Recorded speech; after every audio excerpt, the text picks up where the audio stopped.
logging into aspire.com. What's up guys, it's Mekrant and hope you guys all are fine. Now let's move to the video. Step 1. Access aspire.com. Open your preferred web browser and navigate to www.aspire.com.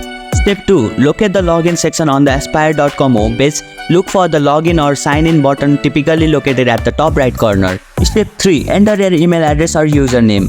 Click on the login or sign in button to proceed. Enter your registered email address or username in provided field. Step 4. Provide your password. Enter your password associated with the aspire.com account. Step 5. Complete the security verification if required.